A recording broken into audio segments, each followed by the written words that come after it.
Hey, hello all. Welcome to the session. Welcome to the webinar. Good evening, good afternoon, good morning to all of you based on your time zone. My name is Rana, and I am going to conduct this presentation for next 1 hour or so. There is a slight change in the headings of the webinar. So today we will talk about some of the use cases when MongoDB can be used. So it's more focused on MongoDB actually.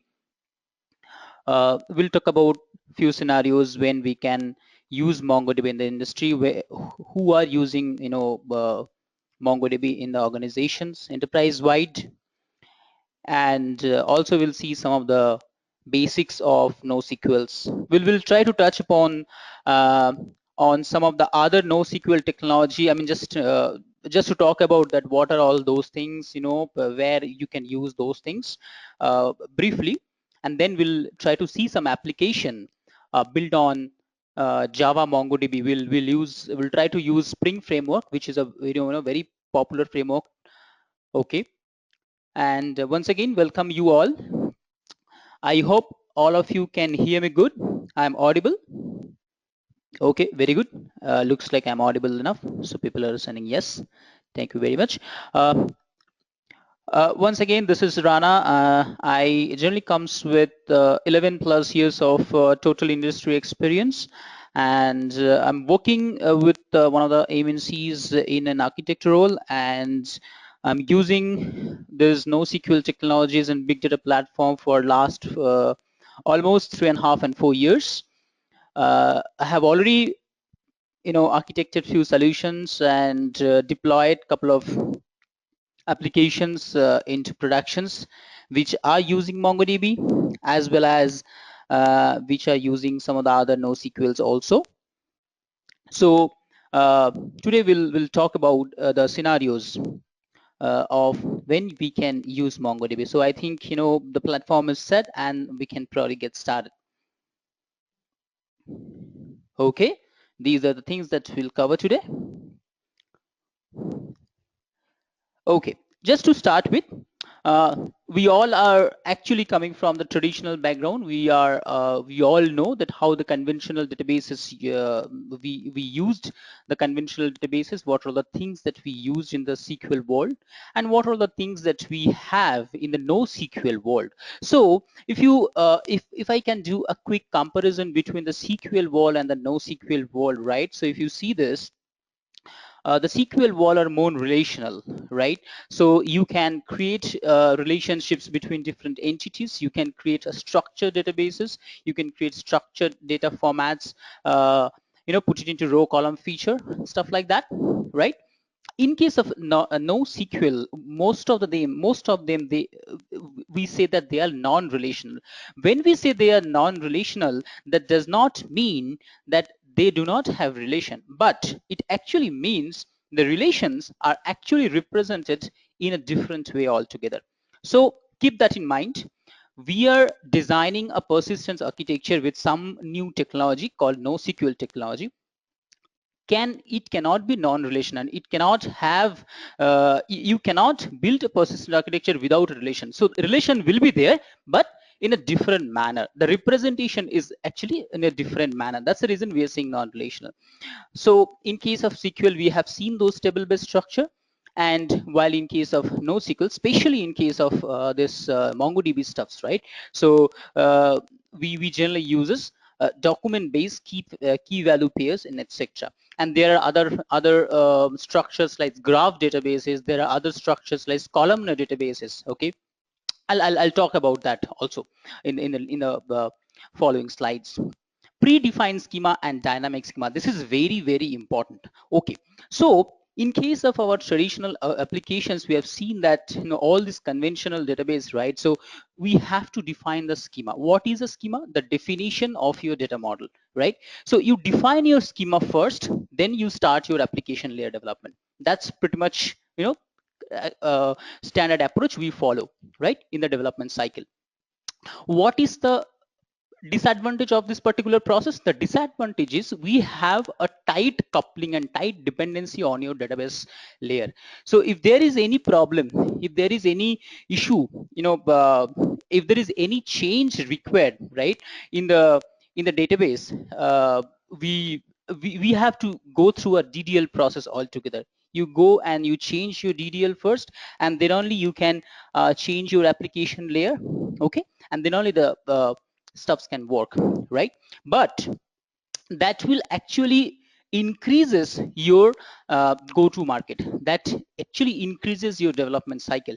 Whereas in the NoSQL world, in the most of the cases, especially in case of MongoDB, we have a dynamic schema, flexible schema design. So what happens is, in this case, your application have a very loose coupling with your database layer. So dynamically you can change your data model. Okay, you do not have to go through any DDL process. Particularly this particular feature we will see today in the hands-on. Okay, obviously horizontally scalable. These are horizontally scalable because all these big data and NoSQL technology, the main design consideration they kept into mind is the distributed architecture. The moment we are talking about distributed architecture, that means scaling out of your system. Okay, so when we are saying that scaling out, right, means what? So you are actually partitioning your data. You are actually, create shards of your data, right? Okay, just give me 1 second. Somebody is pinging me. Okay, so I'm sorry. One more point about this NoSQL technologies are they are mainly based on CAP theorem.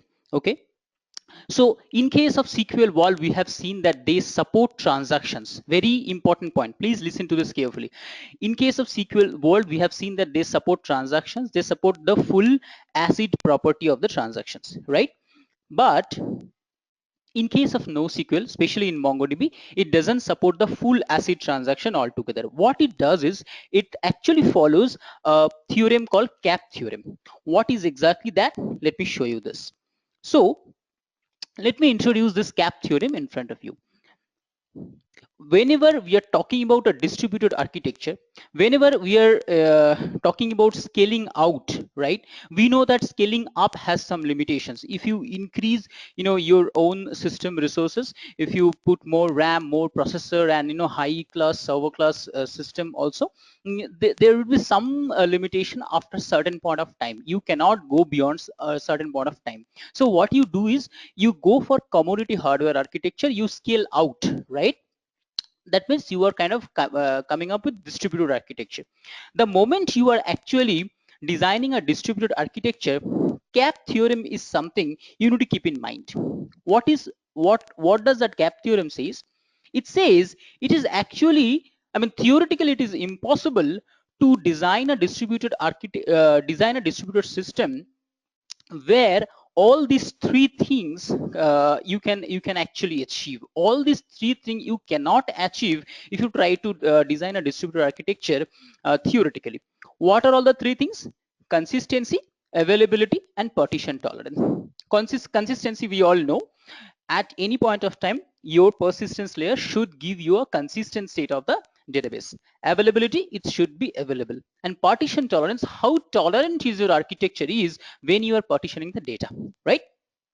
Now what CAP theorem says, if you are designing a distributed architecture, at one point of time achieving all three of them is next to impossible. Theoretically you cannot achieve that. At some you have to compromise with something. Say for example, if you are focusing on availability and consistency, then partition tolerance you have to do some compromisations. Other way also, if you focus on your availability and persistence tolerance, then probably you have to compromise on the consistency. Okay, now if you see this particular diagram, right, you can see that where exactly different technology stack falls. So if you see, MongoDB falls under consistency and partition tolerance, right? Whereas Cassandra stands between availability and partition tolerance. So obviously consistency is little bit, the compromised in case of Cassandra, whereas in case of MongoDB, availability is little bit of in case of MongoDB, availability is little bit of compromised, and most of the RDBMS they falls under consistency and availability, because they are consistent, they will give you some kind of availability, but when you go for partition tolerance, probably your RDBMS will not scale, it will have a lot of other issues actually.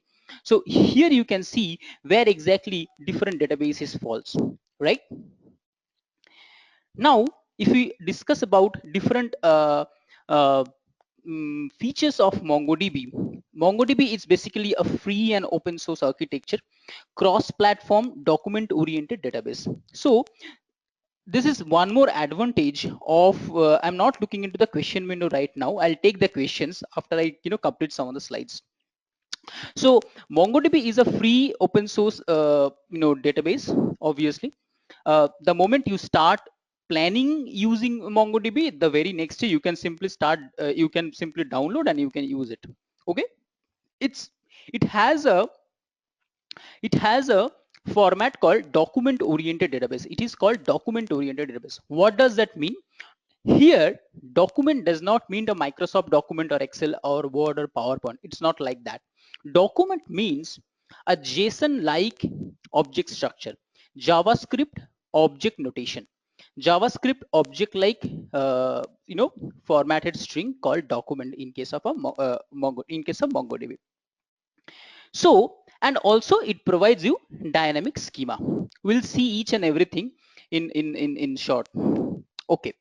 Document oriented, store the business objects in the minimal number of documents. Example, instead of storing title and author information in two distinct relational structures, title, author, and other title related information can all be stored in a single document called book. Say for example, you are actually maintaining a library application, right? In the library application, probably you are kind of you are having some book details, you are having some author details, you are having some rack details, stuff like that. Generally in case of a conventional database, what we do, we have one table for book, one table for author, and then relation between book and author, and then probably we have one table called rack, and then when we have relation between book and rack, something of that can we do, right? But in case of MongoDB, what we do is we generally come up with almost a single document, uh, again JSON like document, where we keep all the different informations actually. Okay, that is what document oriented means. We'll see that also. MongoDB supports search field by search by field. So we have range queries, we have regular expression search. Okay, we also we have JavaScript user defined functions. This is similar like your stored proc in case of your RDBMS. So you can actually save some of the some of the functions user defined, I mean custom defined functions, which you can use it. Okay, for your administration purpose, for your where you need a rich query, complex operations and stuff like that, you can use that. MongoDB has got a very good indexing support. It does cover multi-key index, something called multi-key index. Multi-key index means it can you can create indexes on each and every field of an array. Okay, it can support geospatial index, which is again a very important thing, which will be very useful to build an application where you have lot of functionalities like location data, okay, distance calculation. Okay, so for example, your map location, your positional information, stuff like that. So geospatial index is something that MongoDB provides. There is something called TTL indexes, which is called time to leave indexes, which is if you use that, you can automatically delete some of the document after certain point of time, after certain point of specified time. So those are useful in case of session management. Okay, automatically there is a TTL monitor, keeps on running in the background, which scans through the document which expires. By the time, it will go and delete that. So stuff like that are available. So it has got a very rich indexing support. Obviously replication. The moment we are talking about distributed architecture, let's step, pause for a minute and just think.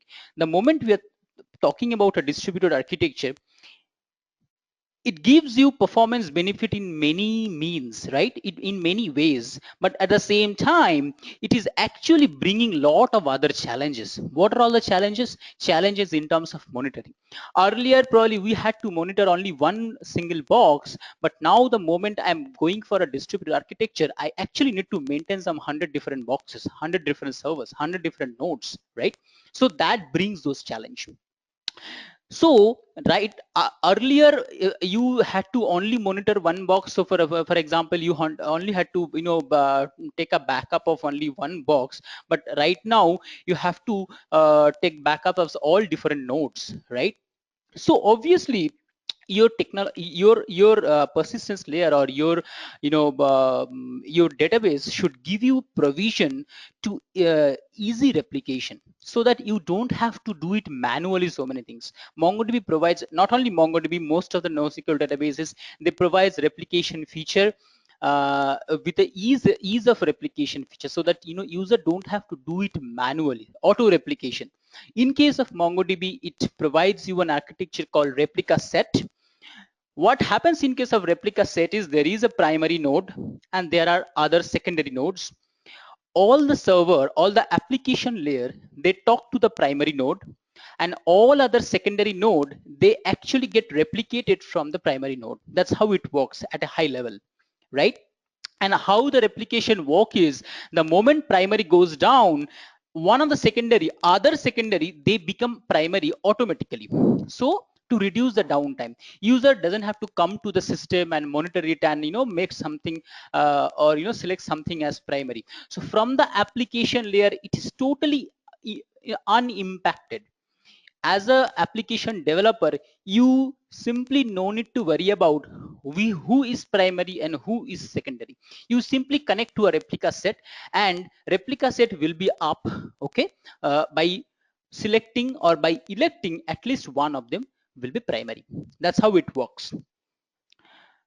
Again, distributed architecture means scaling out. So your architecture should be horizontally scalable, right? In case of MongoDB, the nomenclature says sharding. Auto sharding. Sharding means nothing but partitioning of your data. For example, you have 1 TB of data. To read that 1 TB of data from one single system, whatever time it takes, if you distributed 1 TB of data into 10 different systems with 100 GB each, and if you do a parallel processing, obviously your read efficiency will be 10 times faster, right? That's how the distributed architecture or scaling out of an architecture will give you the read performance benefit. So in case of MongoDB, the way it works is it is called auto sharding, right? So it can distribute the why it is called auto sharding, because once again it is automated. So you load the data and you simply declare that who are your shards. For example, you have 10 different shards, 10 different nodes to distribute the data. MongoDB automatically distribute the data into those 10 different servers. Now when you are going to query from your application layer, once again you are totally unimpacted that what all for example, you want some data which is in the 5th shard, you do not need to know that you have to go to the 5th shard.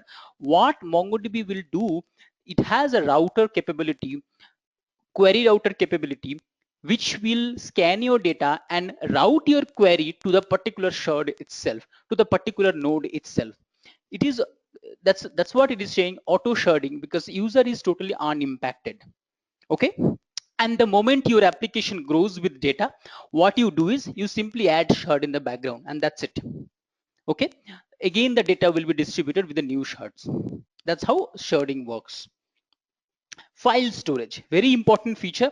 So what happens in case of in many of the applications we have seen, we use, I mean, with the advent of this digital era, with the advent of this big data era, we have seen different types of files coming in, different types of data coming in, data in terms of file storage, like binary data, okay, PDFs, images, videos, a lot of binary data we intend to save, correct?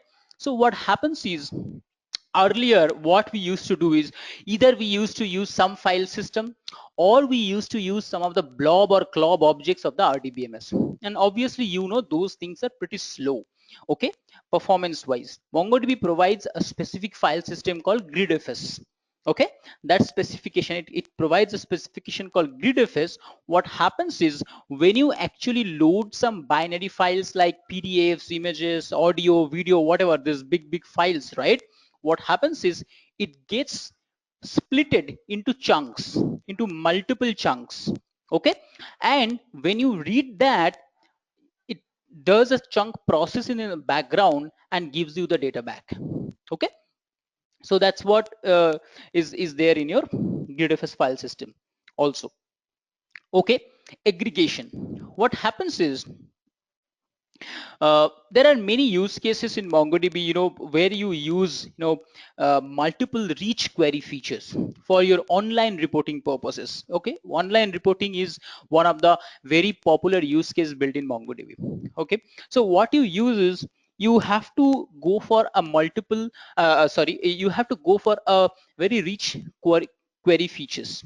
Aggregation framework of MongoDB, it gives you different flavors of running rich queries, complex queries. Okay, there is something called aggregation pipeline where you can use multiple types of queries in pipeline.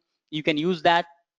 And also there is something called MapReduce framework. Okay, MapReduce framework is something, I mean, by definition it's basically the same thing as Hadoop MapReduce. So you have a set of functions called map functions, you have a set of functions called reduce functions. So what you do, you run the map functions on a large set of data, and then you run your reduce functions to squeeze your results and come up with the results, I mean come up with some consolidated data, right? That's how you do it. MongoDB also provides a similar type of framework. Okay, and aggregation frameworks is nothing but, aggregation functions are nothing but, I mean, probably this analogical thing in case of SQL is the group by clause. So we have used a lot of group by clause, right? So similar things actually. Once again, server-side JavaScript execution, we have talked about that earlier. I think once again, such as MapReduce. So MapReduce will be used as a server-side JavaScript function. So in case of MongoDB, everything is JavaScript. Okay, you run JavaScript functions, you run JavaScript queries. Okay, you create MapReduce functions, which is nothing but JavaScripts only, server-side JavaScripts only. Okay, and this is similar to your stored proc, as I told you earlier. Okay, in terms of collections, right? So what happens is in case of MongoDB, we call the table as collections. Okay, we call the table as collections. So what happens is there is a specific, there is a particular feature called cape collections. What does that mean? Cape collection means it's a fixed size of collections where you can actually specify the maximum size of it. So what happens is once the maximum size of that collection is reached, okay, what happens is the oldest record inserted into the collection will be deleted. So it's kind of a first in first out basis. Oldest record will be deleted to create space for the new records to be inserted. That's how it works in many of the cases, like where you do not need to worry about your very old data. You can use this type of collections. This is obviously faster than the normal collections. Say for example, logging, right? There are a lot of operational logging feature, there are a lot of transactional logging feature, right? So you can use this type of function, this type of collections actually. Very important point, pluggable storage. With the release of with the latest release of MongoDB, which is MongoDB 3.0, MongoDB has come up with a feature called pluggable storage. What does that mean? Actually, you can plug in, plug out your different storage engine. There are two types of storage engines supported with the latest release.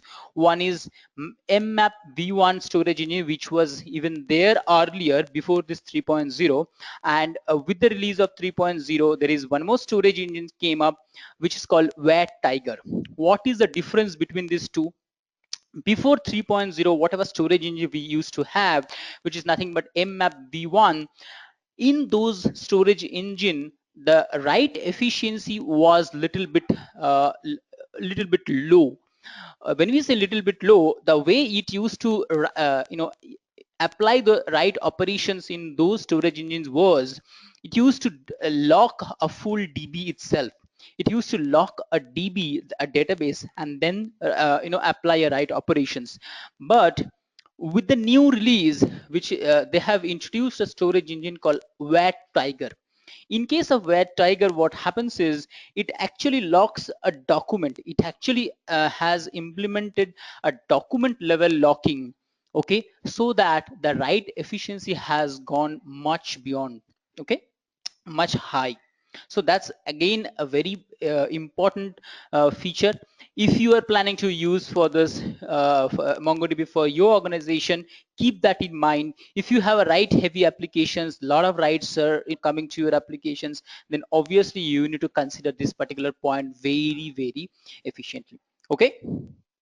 Okay, so we have tried to collect some of the data from the Google Trends as far as the search is concerned. So for example, how the search trend in Google for MongoDB queries, related applications, related queries are kind of increasing as compared to RDBMS. So if you can see, starting from 2009 onwards, it's kind of an exponentially increased graph we can see as far as the popularity and as far as the search term is concerned from Google. So we have taken this from that data.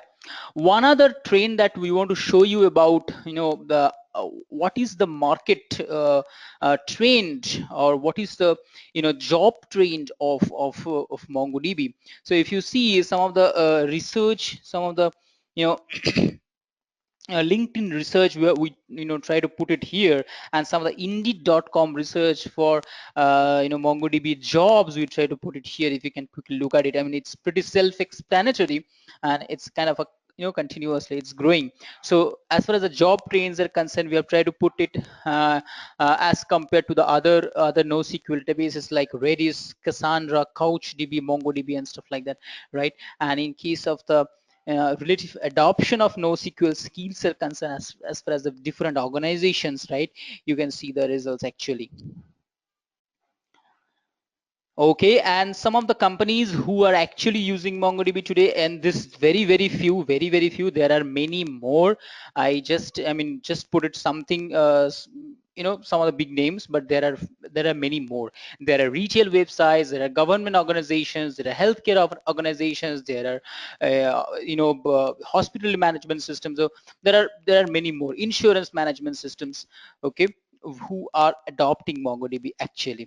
So just to give you some idea, this is one of the application used by Weather Channel, right, which uses MongoDB in the background. So if you see, it uses a lot of positional data, it uses a lot of weather data, right? Okay, and it uses this for your online reporting purposes. So pretty fast you have to calculate that what is going to the weather and stuff like that. So online analytics is one of the very popular use case of MongoDB these days. People are using this for. So how they use it, let me give you a one more elaborative use case.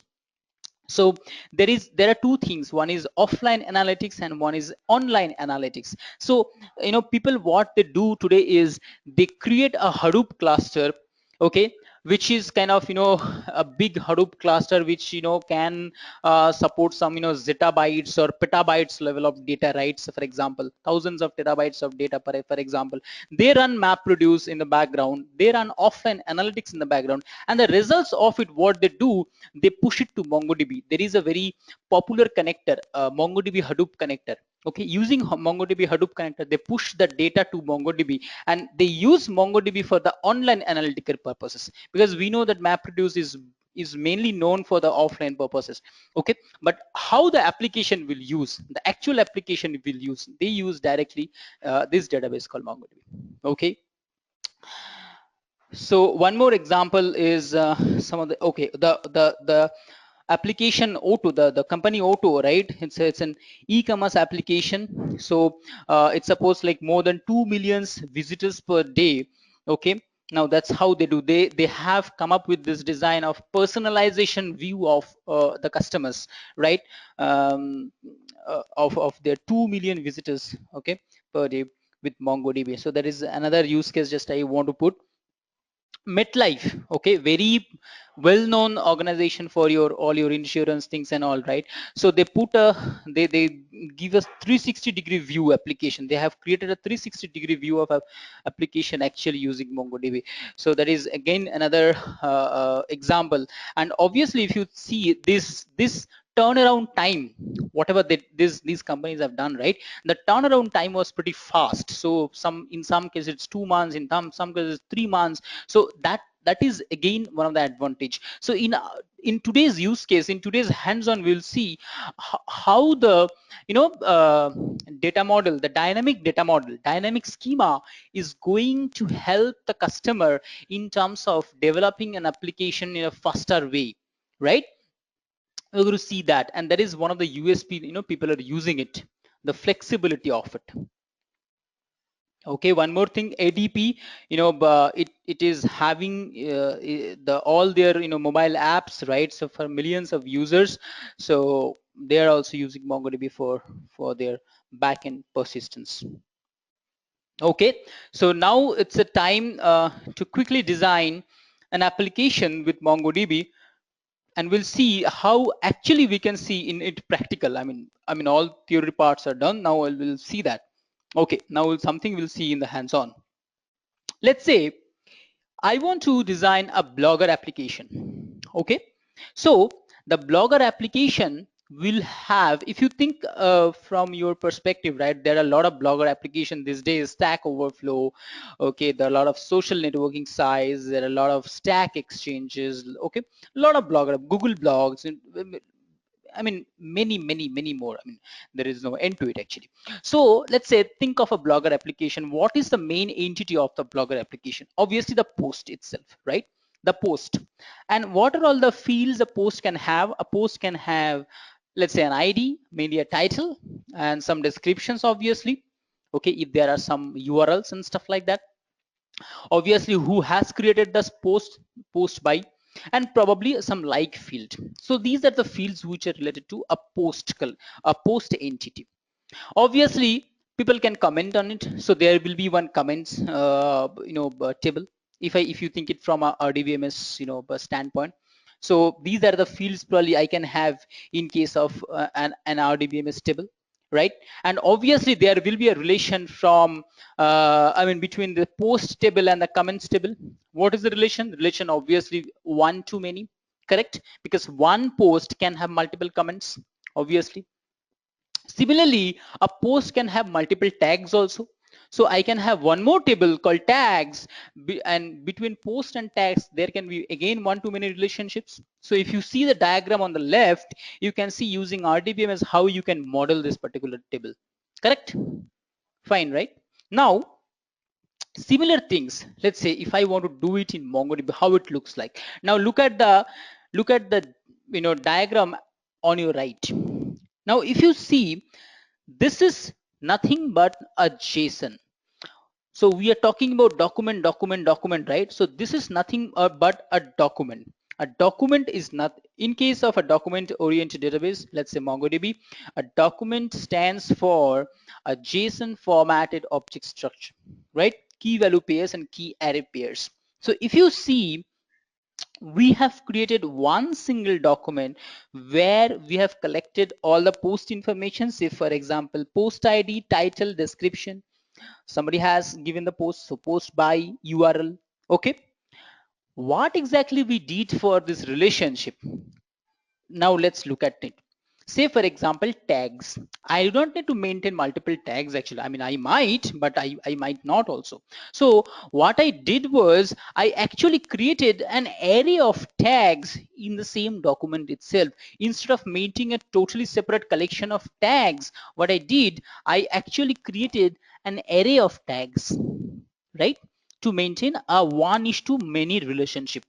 Similarly, in case of comments also, comments is nothing but again another sub document, nested documents, which has who has given the comment, what is the message, when the comment was created, and how many likes were there for that particular comment.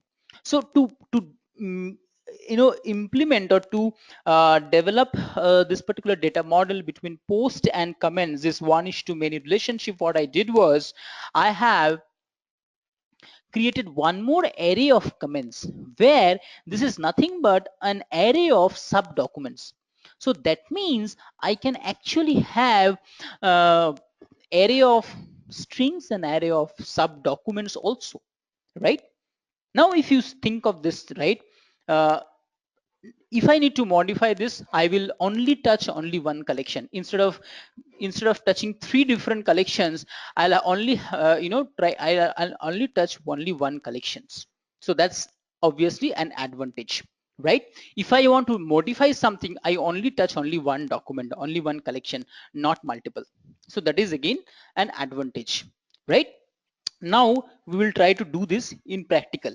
So what I did was, so this is, let's say this is my Eclipse ID. So I hope you people are aware of this. So I'm just using Java, but if you are not a Java guy, you can simply follow this because it's nothing but object oriented programming. You can use any other programming languages, like any popular programming languages like Python, like Ruby, like .NET, like Node.js, okay, anything actually, C++. Almost all the popular programming languages has this driver support. Okay, so let's say I'm using this Spring Mongo project for this demo, okay, to develop this Blogger application. The only thing I could not do is I could not manage creating the UI, so I have created some of the REST APIs so that at least you know that how the data is coming from the application and what is happening. That's what I'm trying to explain. So this is nothing but a Maven project. So as you know, the basis of a Maven project is a pom.xml. So let's see that what all the dependencies that I have added in case of a pom.xml, right? So if you see, if you go here, so if you see, so I have all the Spring related dependencies first, okay? I have all, this is nothing but going to be a web application which gives me some REST services, okay, and where there will be MongoDB and Spring related interactions. So related to MongoDB, what I have done is I have actually used a MongoDB Java driver. Okay, that is what I have used in my dependency. And one more Spring dependency I have used, which is called Spring Data. So Spring Data gives you all the flavors of different types of NoSQL interactions features. For example, Spring Data MongoDB, Spring Data Cassandra, Spring Data Neo4j, Spring Data Hadoop.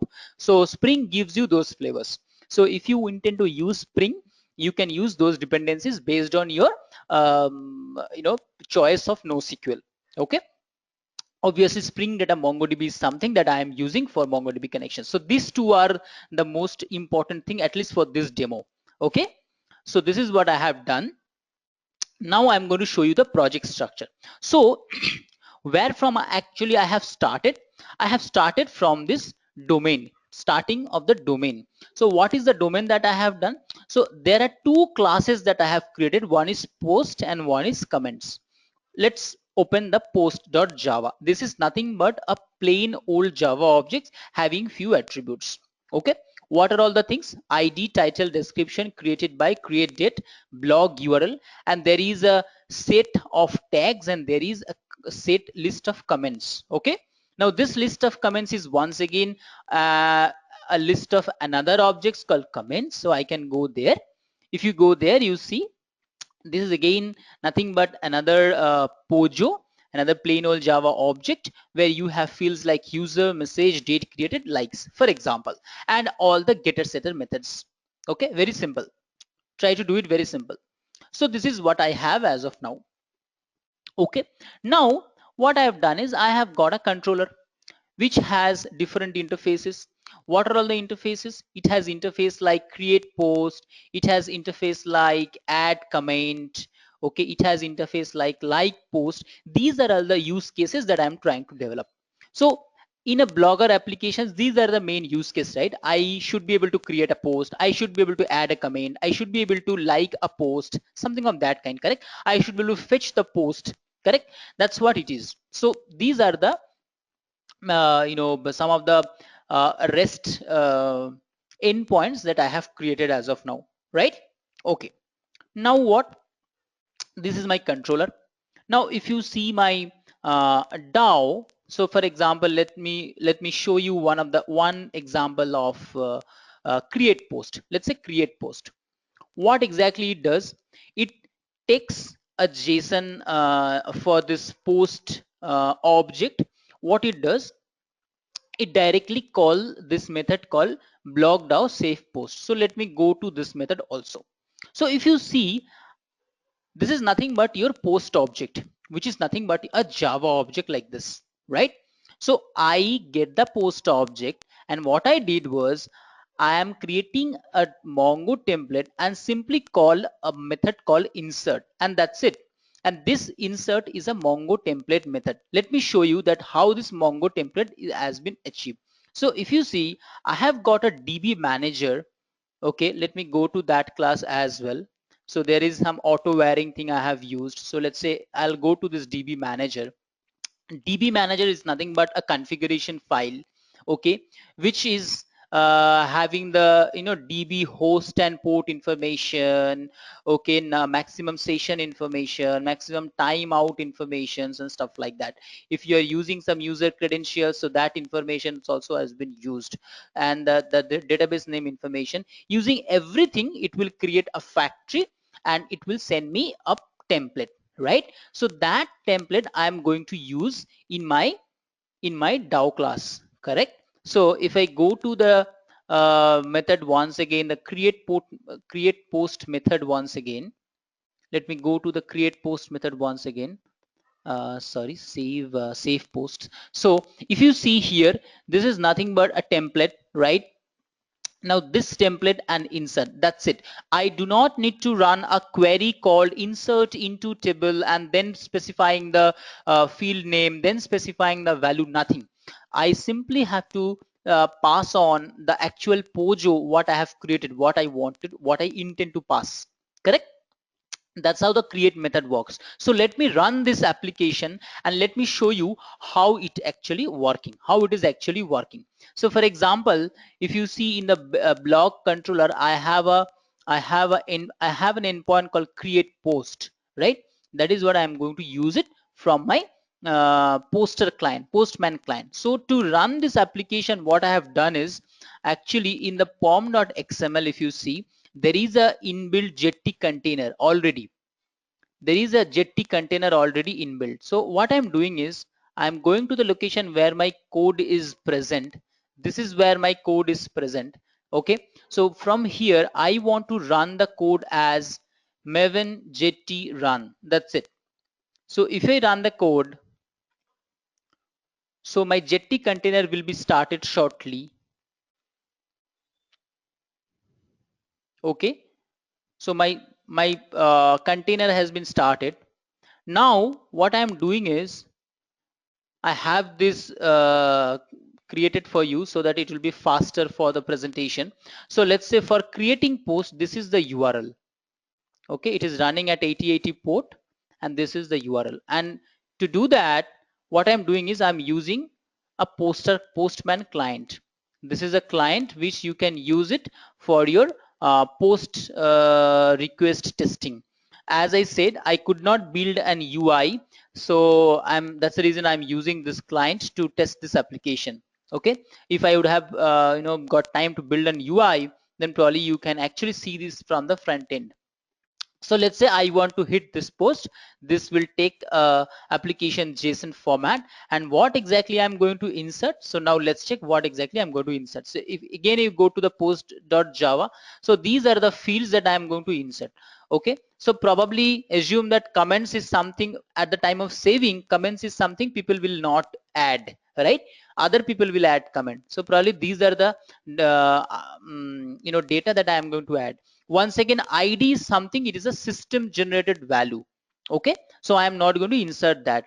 Whatever user can insert is like this. So let's say if I do that, I've got some sample data for you, which has, let's say this. Let's say I'm going to use it. Let's say this is scenario to use MongoDB is the post name. Okay, and description says this post is elaborating some use cases where MongoDB can be used. Okay, created by Rana. Let's say blog URL is this, and let's say some tag. I'm using NoSQL, and tag is, let's say, MongoDB. Okay, so let's say these are the tags, correct? This is what I'm going to post. So what I'm going to do is I'm simply going to hit this post button. Oh, that's a problem because my server is not running. So what is happening is, if you see this configuration once again, if you see this configuration once again for the DB manager, it is actually using this config util. And what is this inside this config util? If you go, it actually reads some of the values from a property called SSO properties file. Okay, the DB host, DB name, DB port, stuff like that. So where is this SSO.properties? It is there in my system class path. So if you go to my project structure and expand main resources, you'll see SSO.properties file. Okay, so if you see this, I have the data like, user password, where's the DB running and stuff like that, correct? So let's say, okay, it's created. Okay, it says it's created. So my DB is running, not running actually. So that's actually an error. Don't mind about the code. So for example, I need to run the DB, correct? So the DB is running. I'm not describing how the installation is done because that is little out scope of this particular presentation. Okay, so let's say the DB is running and I have a Mongo client which comes with the MongoDB distribution itself, Mongo shell. Okay, which you can use to log into the MongoDB. So what happens is, once you log into the MongoDB, by default you logged into a DB called test. Okay, so let's check which DB we are connecting to. We are connecting to a database called DB name is Edureka, correct? So to check out what are all the databases present in this particular database, you type a command called show DBs. So if you do that, you see something called Edureka is present. So to connect to that particular DB, I type use Edureka. So I have connected to the DB Edureka. So the DB variable will show you what is which database you have connected to, correct? To understand or to list all the collections, whatever is present in that particular database, you type a command called show collections. So if you do that, these are all the collections which are already present in this particular DB. The collection which is of our concern is post collection. How do you know post collection? Go back to the Java code once again. Go back to the post.java once again. If you see, I have used an annotation called @document. @document is something which Spring Framework data gives me. Okay, it means that for this particular post, I mean for this particular Java class, which collection the actual data is going to get saved. So I have mentioned post collection like this.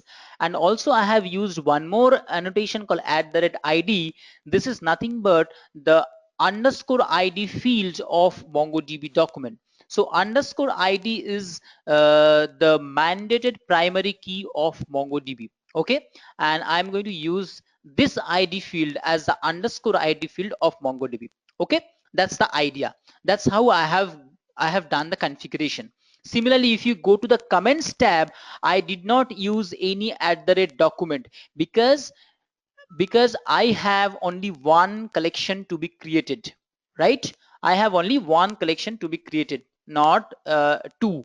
So that's the reason I have not done anything here. That's the reason I have got only at the documents in case of post collection. Got it? Okay, now let's go to here once again. So obviously db dot post dot to find out what are all the things inside, I mean present inside this particular database. This is the command that you can use, db dot post dot find.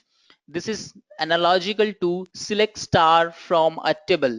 It doesn't have any condition, it gives you all the data, and this pretty function you can use to print out the data. Obviously right now there is no data present because my server was running but my database server was not running, and that's the reason I have got one error in the server saying Mongo exception opening the socket. So it was not running actually. Okay, so now let's say I have started the server. Now if I go and use the same uh, command once again, this create post command once again,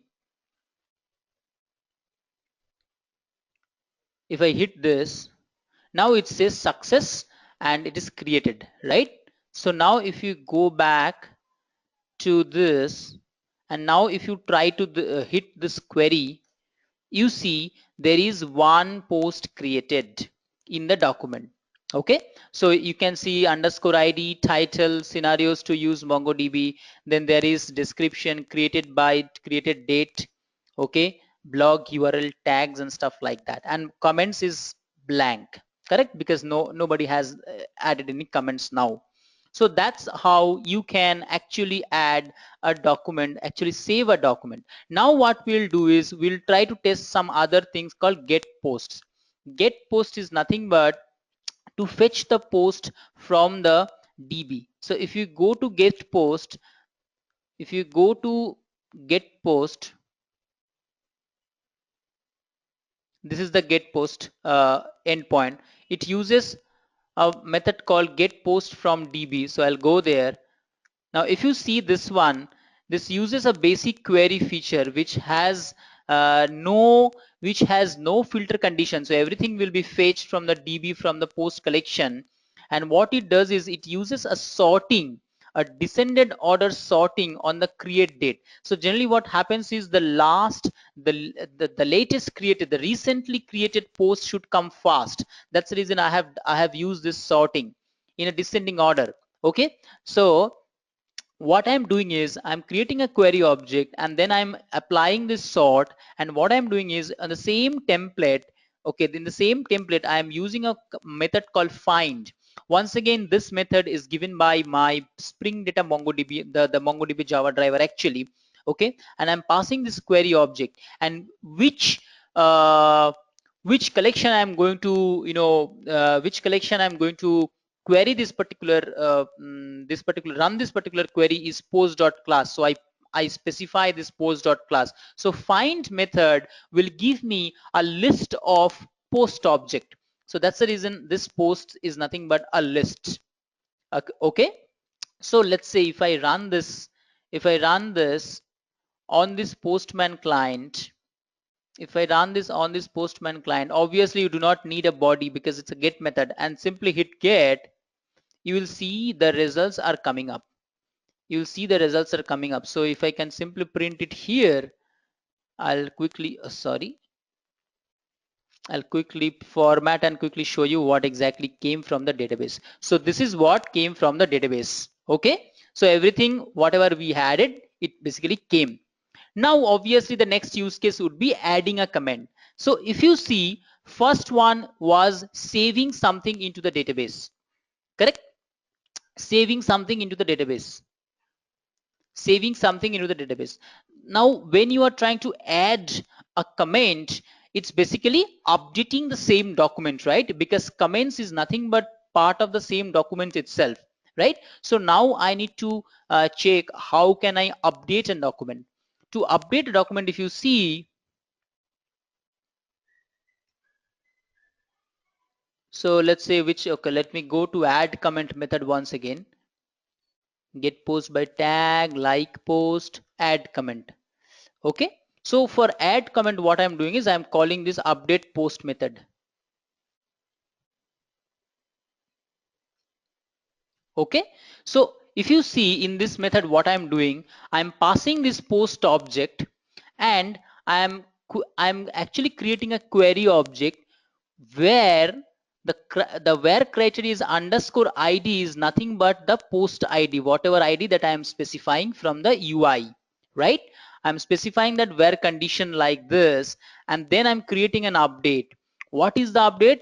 For all the comments sent from the UI, I'm actually running a command called update dot add to set. I'm creating this update object using an add to set function. What is that add to set function? As comments is an array, it will add the comments which has come from the UI in this particular set itself. So this function will do that. Okay, and obviously with some date created, the latest date created. And then what I'm doing is I'm updating the document itself using a command call, using a method called update first, where I'm passing the query object, the update object, and the collection name where exactly I want to do this update. Right now, this thing, if you want to run it, let's say if I want to run it, this add comment, correct? If I want to run this one, obviously I need to pass on the comments. So let's say this is what I need to do, because id obviously I need to pass. Let's say somebody called Janaki Raman is commenting, the comment is message is useful. For example, for now I will remove this. Actually, let's say this is what I'm going to add. Okay, nothing else. And I want to add this for a post which is something that I have added. So I need to pass on the right ID. Correct? This is what will come from the UI, obviously. So if you do that and do post, it says successfully updated. And now if you go to the database and do the find query once again, you see there is a comment added already for the user. Okay, there is a comment added already for this particular user with a date created. Okay, similarly if you run get post, you will get the data.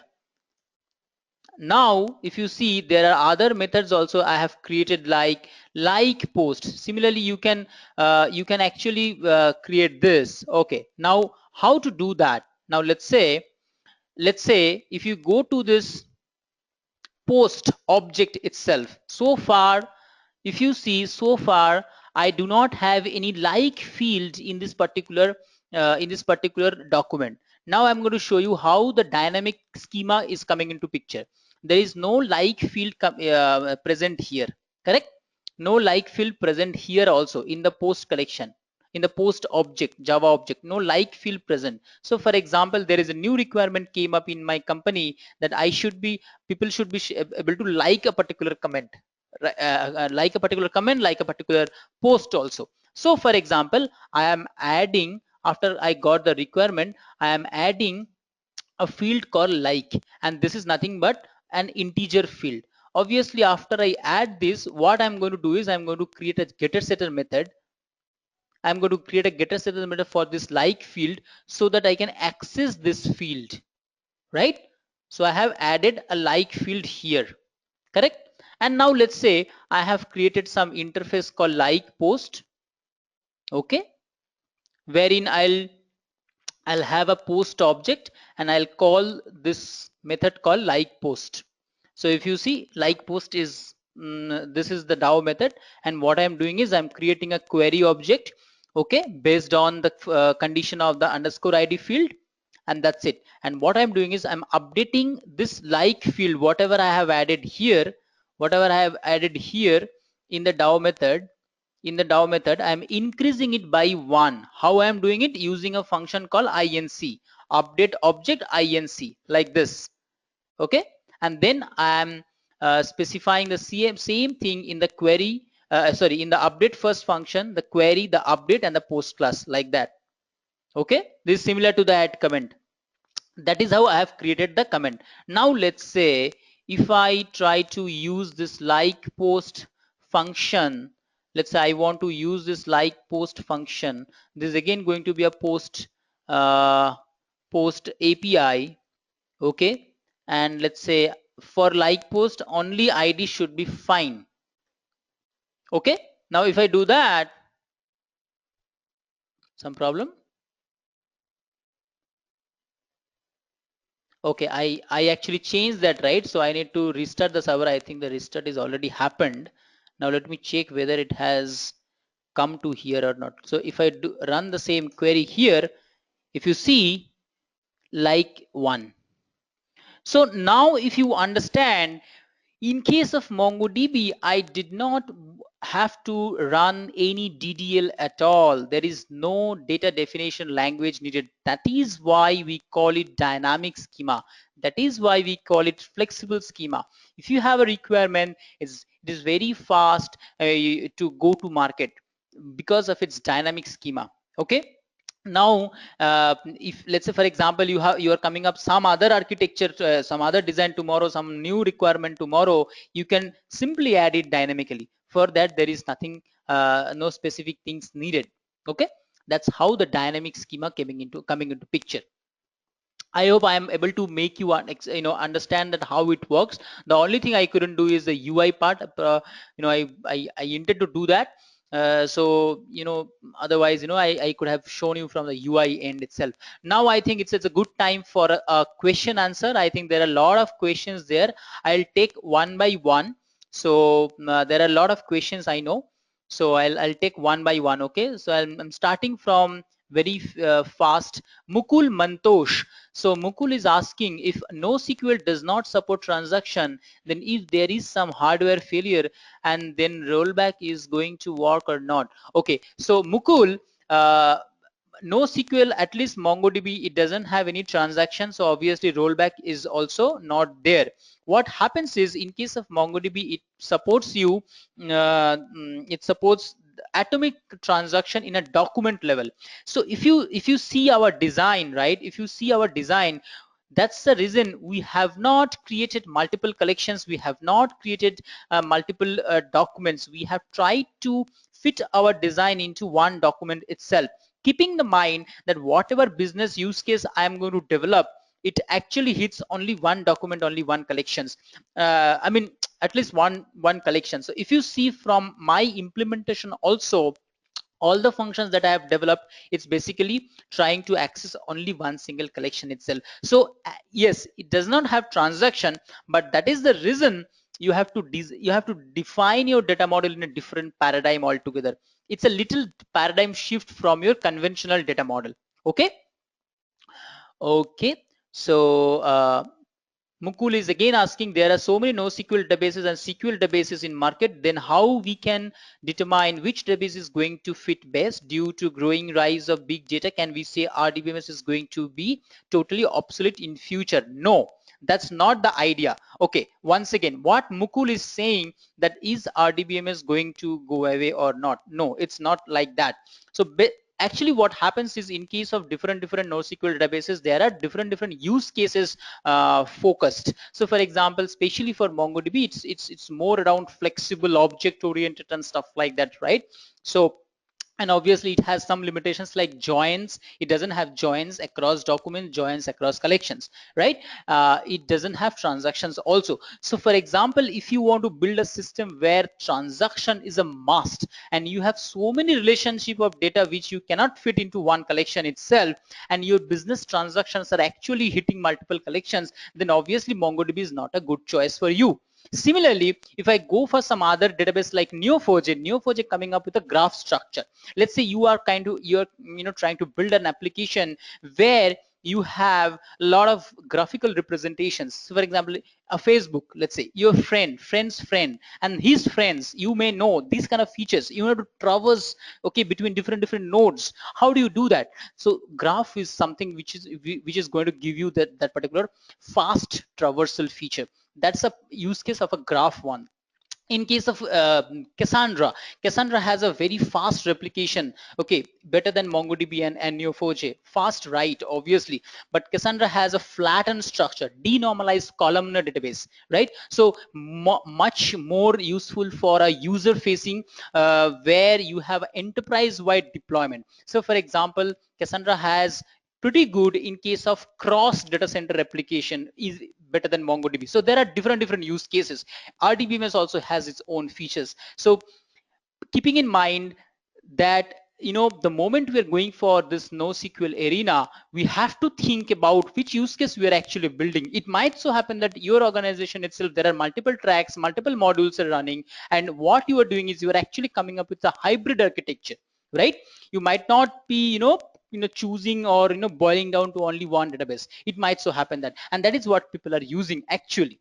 Okay, I think that answers your question.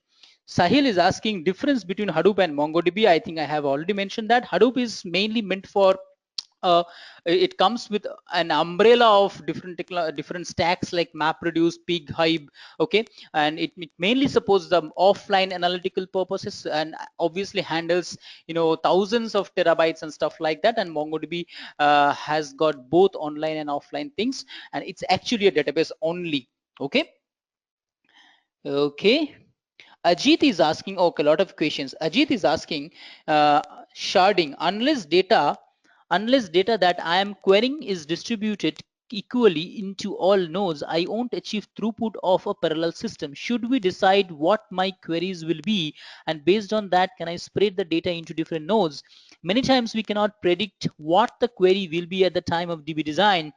What to do those scenarios? For example, if all data for my query is stored in a single node, all load goes to, okay, very good query, very good question, Ajit. So what happens is, we generally do not do shards when we are developing. You know why?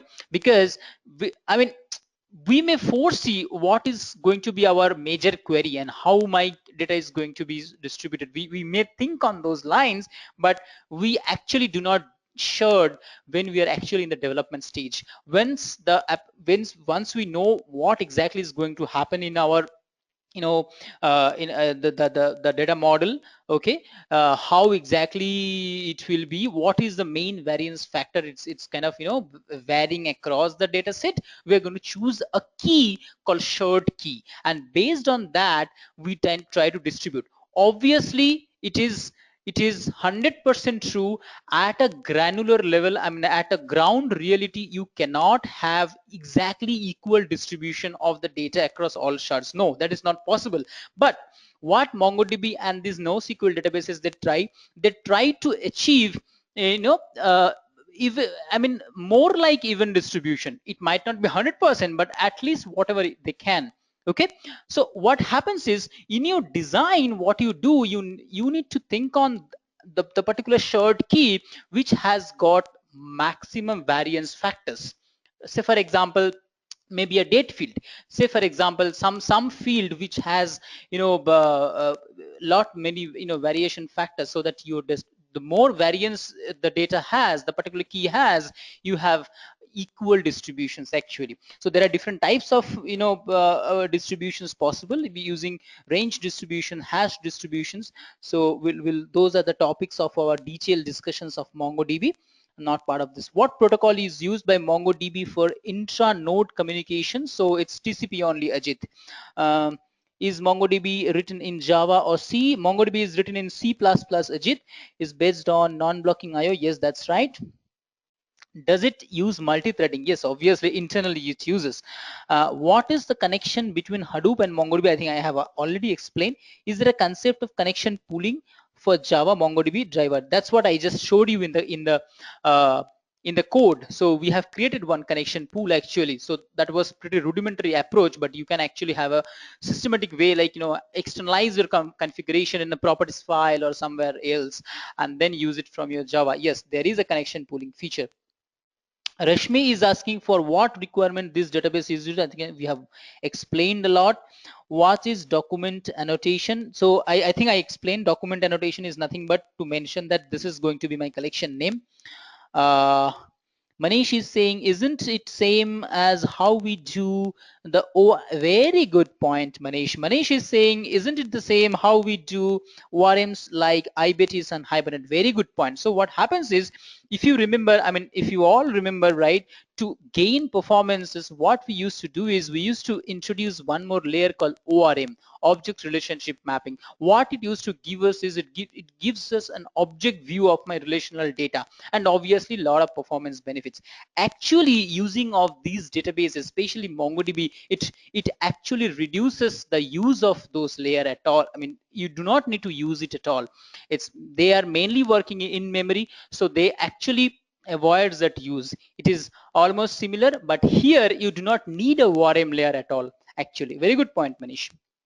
Okay, so for MongoDB, JavaScript is required. So Java is not required, obviously, because it is it is supported by everything. But JavaScript is required because the internal functions and all the commands and all, and the functions that you write, that those are in JavaScript. Rajiv is also asking, being an Oracle DBA, we don't have good knowledge of Java. That's fine, Rajiv. You do not require that, but the object oriented concept you need to have, because everything is an object here, right? So we deal with objects, we save objects, stuff like that, right? So that object oriented concept you might need to grow. Ajit is asking, MongoDB shell command look at JavaScript function types. Yep. Ajit is saying, is MongoDB written in JavaScript? No, Ajit, MongoDB is written in C++. Ajit is also asking, what is the Java standard spec name or JSR for all NoSQL DBs? Is MongoDB driver implementing any of the specs? So again, once again, it's if you can think of JPA, you can, but again, it's not, it's not on Java, right? So could you share this project for studying? Thank you so much. I'll try to do that. Slail. Okay. Ajit is asking why it's called update first instead of just first. So what happens is, Ajit, in case of MongoDB, update does not mean update all. So actually update means update only one document, the first document it come across. That's how it works.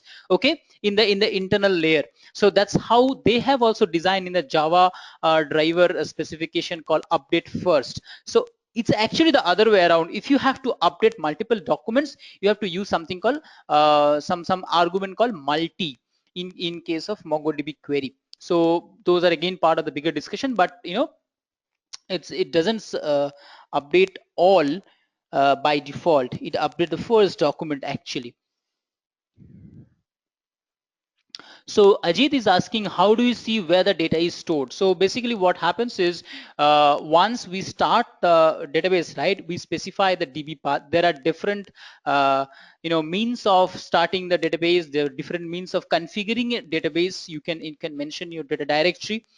You can have a default data directory, which is nothing but a /data/db directory for your database, for your path.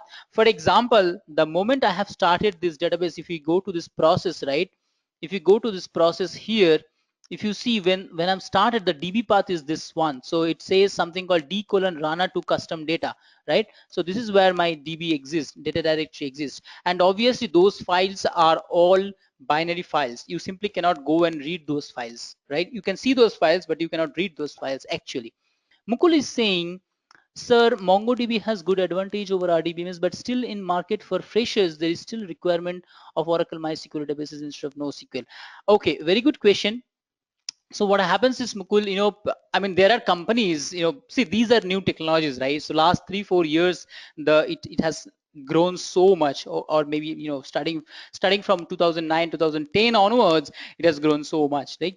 So what happens is, obviously these skills are not available even today, pretty freely, and obviously we cannot expect a fresher to know this at the very beginning. So what happens is, the requirements, whatever you see, those are probably fine for the freshers, but in the experience level, when a particular person grows up with the career, okay, you will see a lot of requirements with the NoSQL things. Actually, I am seeing a lot of requirements also.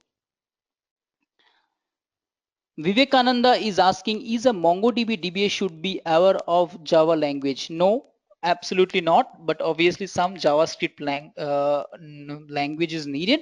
JavaScript knowledge is needed, and obviously the object-oriented concept.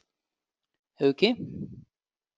Vivekananda is also asking how the query will come and hit the DB and how it will give reply to the user. So once again, Vivekananda, it actually runs on C++. It has binaries installed. Okay, and it here what I'm doing is I'm connecting to a shell, connecting to the database from a shell, or connecting to the database from a Java driver, or any programming language driver, right? Okay, so Neeraj is asking, is Hadoop important to learn MongoDB? No, not really. These two are two different technology stack, Neeraj. Ravi Prakash is asking, is there any size limit for document? The size limit for MongoDB document is 16 MB. So, okay, so you cannot have a document which is having more than a size of 16 MB. And just to tell you, in a text format, 4 MB is something which is the text format of all Encyclopedia Britannica. Neeraj is saying, does Java is prerequisite? No, not at all. Okay, I think we have already covered these things to perform indexing. How to perform indexing? So there are commands, Ravi Prakash, which are available for creating indexes. Mukul is asking, I have used MongoDB with PHP. Does MongoDB drops connections in idle mode? Yes, that's right, Mukul. There is no specific function that you need to close it actually. Is document refers to single data model? That's right, Raja. Is JSON is required to query the NoSQL? Yes, this is all JSON based, at least MongoDB, not this, but at least MongoDB.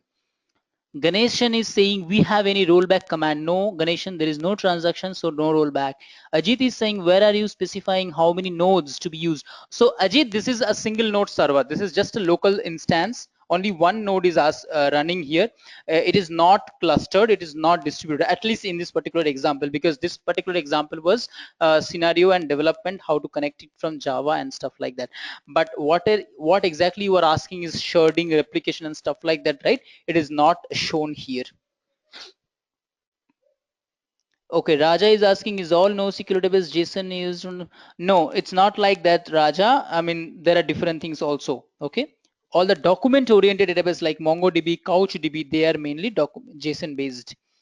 Vivekananda is asking, Mongo suppose in memory? Yes, MongoDB supports in memory. It's mainly in memory database, and I mean mainly in memory in the sense, if you have a pretty good memory configurations, obviously it works better.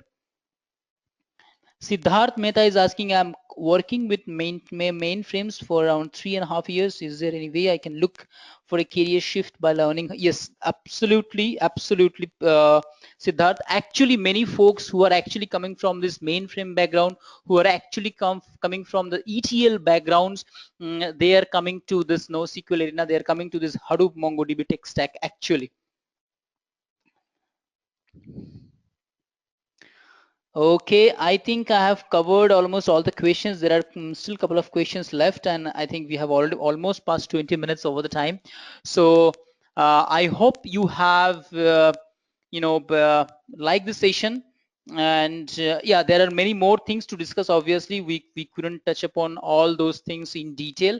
I just try to brief on the high level features and just a quick flavor how to design an application and stuff like that, right?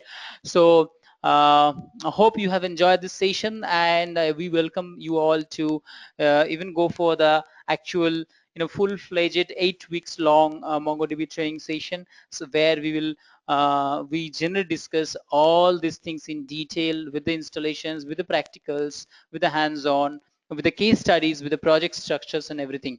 Okay, so that's how it works, and obviously you'll get a lot of other information from our marketing folks also. I hope you'll have liked the session, and have a good night, have a good day for the others who are in the other time zone, and once again, best of luck with MongoDB usage.